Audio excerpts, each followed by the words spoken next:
청취자분께서 보내주신 자료를 바탕으로 오늘은 아주 흥미로운 주제 속으로 한번 들어가 보려 합니다. 바로 고기에 대한 이야기인데요. 네, 고기 이야기죠. 근데 이게 그냥 뭐 어떤 부위가 맛있다, 어떻게 구워야 한다 이런 얘기가 아닙니다. 그렇죠. 오늘 저희가 파고들 내용은 누구보다 성실하고 실력 좋은 정육 기술자들이 있잖아요. 이분들이 왜 오히려 위기를 맞고 있는지, 그 지점이 정말 중요합니다. 그리고 그분들이 이 시대에 어떻게 살아남아야 하는지에 대한 아주 날카로운 분석입니다. 한마디로 칼을 든 장인이 왜 펜을 든 기획자가 되어야 하는가, 뭐 이런 이야기죠. 맞습니다. 그리고 이 자료에서 보여지는 현상이 단순히 정육업계만의 이야기가 아니라는 점에서 더 흥미로운 것 같아요. 다른 분야에도 적용이 된다? 네, 뛰어난 기술과 정직함, 우리가 오랫동안 성공의 공식이라고 믿어왔던 거잖아요. 그럼요. 기본이죠. 근데 그게 더 이상 통하지 않는 시대의 단면을 보여주거든요. 소비자가 변하고 시장의 규칙이 바뀌었을 때 그냥 묵묵히 자기 일만 하던 전통적인 장인들이 어떤 딜레마에 빠지는지, 그리고 그 해법이 어디에 있는지를 들여다볼 수 있는 아주 통찰력 있는 자료라고 할 수 있습니다. 그 말씀이 정말 흥미롭네요. 전통적인 장인들이 딜레마에 빠진다는 거. 사실 우리 주변에서도 흔히 볼 수 있는 풍경 같기도 하고요. 이 자료에서 묘사하는 그 베테랑 정육사의 하루는 구체적으로 어떤 모습인가요? 정말 그림처럼 그려지는데요. 새벽 5시. 야, 새벽에요? 네, 모두가 잠든 시간에 20년 경력의 베테랑 정육인이 경매장에서 최고급 고기를 직접 떼어오는 거예요. 그리고 정말 최소한의 마진만 붙여서 팔아요. 양심적으로. 네, 칼솜씨는 자료에서 명인의 경지라고 표현할 정도고요. 그런데 이상한 일이 벌어지죠. 정성, 품질, 가격 다 최고인데 손님은 점점 줄어드는 겁니다. 아니 그런데 바로 옆에 새로 생긴 가게에는 젊은 사람들이 줄을 선다는 거잖아요. 맞습니다. 고기 질은 그냥 뭐 평범해 보이는데도요. 이건 진짜 답답한 상황인데요. 저 같으면 세상이 잘못됐다고 한탄할 것 같아요. 그렇죠. 이 베테랑의 탄식, 도대체 무엇이 문제인가? 이 한 문장이 글 전체를 관통하는 핵심 질문이 되는 거군요. 바로 그 지점이 이 분석의 출발점입니다. 자료는 그 문제의 답이 고기 안에 있지 않다고 단언해요. 아주 중요한 지적이죠. 고기 안에 답이 없다. 네, 문제는 고기의 질이 아니라 그 가치를 고객에게 전달하는 방식과 언어가 완전히 변했다는 겁니다. 예전에는 동네 정육점이 골목 사랑방 같은 곳이었잖아요. 맞아요, 맞아요. 사장님 오늘 뭐 좋은 거 들어왔어요? 한마디에 오늘 이놈으로 가져가 봐. 끝내줘. 이런 대화가 오가고 그게 곧 신뢰자 매출이었죠. 그렇죠. 저도 어릴 때 어머니 따라서 정육점 가면 사장님이 고기 자르시면서 돼지 비계 한 덩어리 이렇게 구워주시고 그랬던 기억이 나요. 바로 그거죠. 그게 바로 소통이었는데. 네, 바로 그겁니다. 하지만 지금의 소비자는 가게에 들어와서 대화하는 대신에 스마트폰 앱으로 주문하고 문 앞에 놓일 스티로폼 박스를 기다립니다. 경쟁 상대도 완전히 달라졌어요. 옆 가게가 아니라 대형마트의 반값 한우, 심지어 24시간 열려있는 편의점의 1인용 삼겹살과 경쟁해야 하는 시대가 된 겁니다. 경쟁의 무대가 완전히 바뀌었군요. 네, 싸움의 규칙과 무대가 완전히 바뀐 거죠. 아닌가요? 소비자들이 그렇게 편리함만 줬다가 결국 맛없는 고기를 사게 되는 걸 정말 원할까요? 물론입니다. 아무리 앱으로 주문해도 한번 먹어보고 맛없으면 다시는 안 시킬 텐데요. 물론이죠. 품질은 기본 중에 기본입니다. 자료에서도 품질이 나빠도 된다고는 절대 말하지 않아요. 그렇죠. 다만 품질만 좋으면 알아주겠지라는 생각이 더는 통하지 않는다는 겁니다. 왜냐하면 요즘 소비자들은 맛을 보기 전에 너무나 많은 다른 정보들로 먼저 판단을 내리기 때문이에요. 그게 가격일 수도 있고 포장 디자인일 수도 있고 뭐 다른 사람들의 후기일 수도 있고요. 그렇군요. 그래서 최고의 고기가 선택받는 게 아니라 최고라고 인식된 고기가 선택받는 시대가 된 겁니다. 인식의 싸움이라는 거군요. 여기서 정말 기가 막힌 대비가 등장합니다. 똑같은 삼겹살을 두고 두 가지 다른 방식으로 이야기하는 장면이 나오는데요. 네, 그 부분이 아주 인상적이죠. 첫 번째는 기술자의 언어. 이건 뭐랄까, 그냥 가격표잖아요. 이 삼겹살은 100g에 2,500원입니다. 아무 감흥이 없죠. 그렇죠. 사실과 정보의 나열일 뿐입니다. 이런 방식은 필연적으로 그래서 옆집은 얼마인데 라는 가격 비교로 이어지게 되죠. 맞아요. 그런데 두 번째, 마케터의 언어는 완전히 달라요. 이 삼겹살은 영도시 빙원 숙성고에서 360시간을 기다려 지방의 고소함이 치즈처럼 응축된 고기입니다. 와, 저는 이 문장 읽고 저도 모르게 침을 꿀꺽 삼켰어요. 이건 고기를 파는 게 아니라 거의 한 편의 미식 다큐멘터리를 파는 느낌인데요. 정확합니다. 전자가 가격 전쟁의 언어라면 후자는 가치 전쟁의 언어입니다. 자료는 이 전환을 이해하는 것이 생존의 핵심이라고 말합니다. 가격 전쟁에서 가치 전쟁으로. 네. 솔직히 대기업의 자본력과 물류 시스템을 동네 가게가 이기는 건 불가능하잖아요. 아, 그렇죠. 어렵죠. 거대 플랫폼의 새벽 배송을 어떻게 따라하겠어요. 하지만 개인에게는 대기업이 절대 가질 수 없는 무기가 있다는 거죠. 그게 뭔가요? 바로 디테일, 스토리, 그리고 진심 어린 소통입니다. 디테일, 스토리, 소통. 근데 조금 더 구체적으로 설명해 주실 수 있을까요? 대기업도 요즘 스토리텔링 마케팅 엄청나게 하잖아요. 아, 좋은 질문입니다.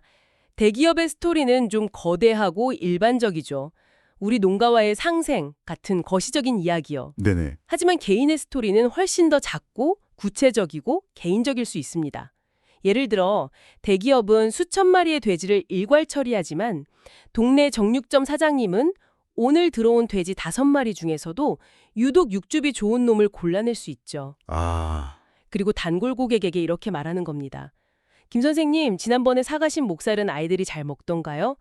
오늘은 유독 기름이 고소한 삼겹살이 들어왔는데 아이들 주려고 하니 제가 비계는 조금 더 선질해 드릴게요. 와. 이게 바로 대기업은 흉내낼 수 없는 디테일과 소통이라는 겁니다. 아하.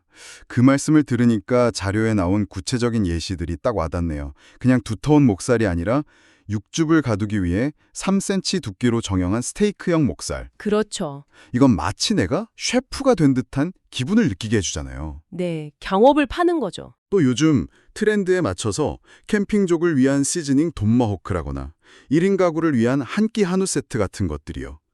이건 단순히 진열장에 고기를 쭉 늘어놓고 손님을 기다리는 수동적 판매가 아니네요. 맞습니다. 고객의 삶을 먼저 들여다보고 제안하는 능동적 기획으로의 전환이군요. 정확합니다. 그래서 자료는 미래의 정육인이 단순히 고기를 써는 기술자가 아니라 고객의 식탁을 책임지는 미트 큐레이터이자 식문화 기획자가 되어야 한다고 강조합니다. 미트 큐레이터. 네. 고객의 오늘 저녁 뭐 먹지? 라는 고민을 해결해주고 그 고기에 어울리는 소스나 가장 맛있는 조리법까지 제안해주는 역할이죠. 기술은 기본이고 그 기술을 어떻게 고객의 경험과 연결할 것인가. 그 기획 능력이 핵심 경쟁력이 되는 시대입니다.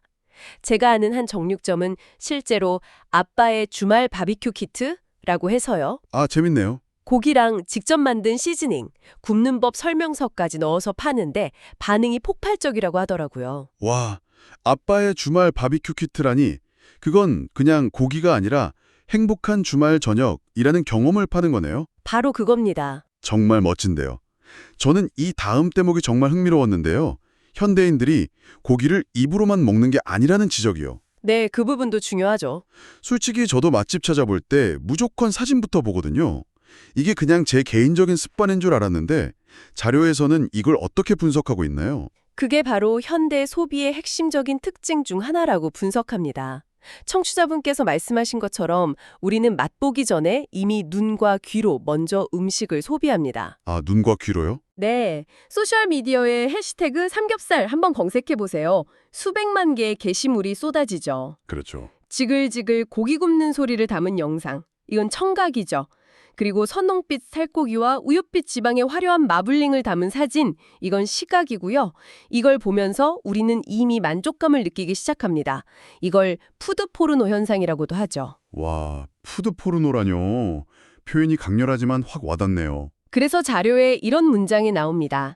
맛은 주관적이지만 비주얼은 객관적이다. 아, 이게 정말 뼈아픈 진실이에요. 아무리 입에서 살살 녹는 최상급 한우라도 검은 비닐봉지에 아무렇게나 담아주는 순간 그 가치는 절반으로 떨어져 보입니다. 그럴 수 있겠네요. 반대로 평범한 등급의 고기라도 고급스러운 진공 포장을 하고 예쁜 트레이에 담아서 허브 한 줄기를 곁들인 뒤에 세련된 스티커를 붙이면 마치 명품처럼 보인다는 거죠. 그렇죠. 이제는 일단 먹어보면 아는데 라는 안타까운 말이 더 이상 통하지 않는 시대라는 겁니다.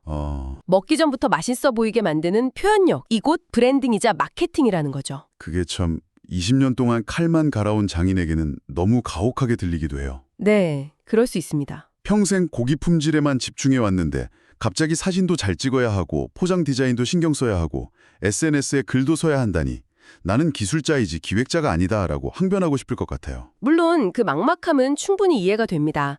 자료에서도 그 지점을 언급해요. 하지만 마케팅이라는 게 무슨 거창하고 난해한 이론이 아니라는 점을 강조하죠. 아, 그런가요? 분을 찾아서 섬세하게 칼질하는 그 정성과 디테일 있잖아요. 네. 그걸 고객의 마음을 읽고 소통하는데 똑같이 적용하면 된다는 거예요. 네. 결국 내 상품을 가장 가치 있게 소비해 줄 사람을 찾아서 그들에게 내 진심을 효과적으로 전하는 과정이니까요.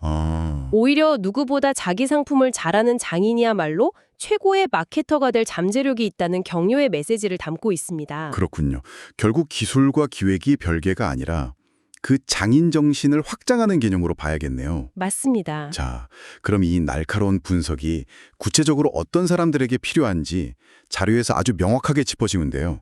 청취자분께서도 한번 들어보시면서 본인이 어디에 해당하는지 생각해 보시면 흥미로울 것 같습니다. 네, 아주 구체적으로 타겟을 정해놓아서 실용적이더라고요. 첫 번째는 역시 이 이야기의 주인공이죠.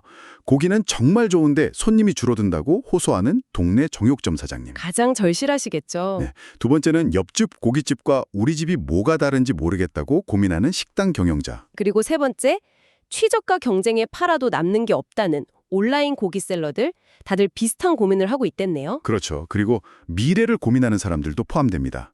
기술만 열심히 배우면 내 가게를 차릴 수 있을까? 불안해하는 예비 창업자. 아, 예비 창업자들. 네. 마지막으로 자신의 거래처들이 성공해야 나도 성공할 수 있는 축산 유통업체 실무자까지. 정말 다양한 사람들이 이 분석의 대상이 될 수 있습니다. 여기서 정말 흥미로운 점은 이 모든 다른 상황에 처한 사람들에게 제시하는 해결책의 본질이 결국 같다는 거예요. 네, 그게 핵심이죠. 문제의 겉모습은 제각각이잖아요. 손님이 줄거나 차별화가 안 되거나 마진이 없거나. 하지만 해법의 뿌리는 결국 하나로 모이더라고요. 맞습니다. 바로 수동적 판매자에서 벗어나 고객의 식탁과 경험을 기획하는 미트 큐레이터 혹은 비즈니스 파트너로 거듭나라는 것이죠. 구체적인 예시가 있을까요? 네. 예를 들어 동네 정육점 사장님에게는 그냥 버려지던 자투리 고기를 활용해서 강아지 수제 간식이나 볶음밥용 맞는 고기 같은 새로운 상품으로 만드는 기획력을 제안합니다. 오, 좋네요. 식당 경영자에게는 메뉴판의 이름을 바꾸는 것만으로 객단가를 높이는 심리 전술을 알려주고요. 그냥 돼지고기 김치찌개가 아니라 12시간 푹 끓인 묵은지 통삼겹 김치찌개라고 쓰는 거죠. 그건 정말 효과가 있겠는데요. 네. 온라인 셀러에게는 고객의 침샘을 자극하는 상세 페이지 기획법을 심지어 B2B, 그러니까 업체 간 거래를 하는 유통업자에게까지 조언을 하죠. 네. 그 부분이 인상 깊었어요. 단순히 고기만 납품하는 납품업자에 머물지 말라는 겁니다. 납품처인 식당이나 정육점이 장사가 잘 되어야 우리도 계속 거래할 수 있으니 그들의 성공을 돕는 비즈니스 파트너가 되라는 거죠. 아, 파트너가 되어라. 네. 사장님, 요즘 이 부위가 SNS에서 인기니 이걸로 신메뉴 한번 개발해 보시죠. 라거나 이렇게 진열하면 고기가 훨씬 신선해 보입니다 같은 컨설팅까지 해주라는 겁니다. 그렇군요. 문제의 현상은 다양하지만 해결의 열쇠는 결국 가치를 어떻게 설계하고 제안할 것인가에 있다는 것을 일관되게 보여주고 있습니다. 자, 그럼 이 모든 내용을 정리해보면 무엇을 의미할까요? 오늘의 분석은 정육이라는 아주 전통적이고 어떻게 보면 기술이 전부라고 여겨졌던 분야에서조차 이제는 기술적 숙련도만으로는 생존할 수 없다는 것을 명확히 보여줍니다. 네, 명확하죠. 내가 가진 기술의 가치를 제대로 정의하고 그것을 고객에게 흥미로운 이야기로 들려주고 또 매력적인 모습으로 보여주는 능력. 이 능력이 그 기술 자체만큼이나 어쩌면 그 이상으로 중요해졌다는 강력한 메시지인 것 같습니다. 맞습니다. 그리고 이 분석은 비단 고기 장사에만 국한되지 않을 겁니다. 그렇죠. 청취자분께 마지막으로 생각해볼 만한 질문을 하나 던져드리고 싶습니다. 네. 당신이 몸담고 있는 전문 분야나 혹은 깊은 관심을 가진 분야에서 가치의 중심은 지금 어디에서 어디로 이동하고 있나요? 여전히 제품의 기능이나 서비스의 정확성 같은 전통적인 기술의 영역에만 머물러 있나요? 아니면 그 기술을 포장하고 사용자 경험을 설계하며 그것에 대한 멋진 이야기를 전달하는 기획의 영역으로 옮겨가고 있나요? 나의 전문성을, 나의 기술을 어떻게 마케팅할 것인가? 오늘 밤 한번 진지하게 고민해 보시면 좋겠습니다.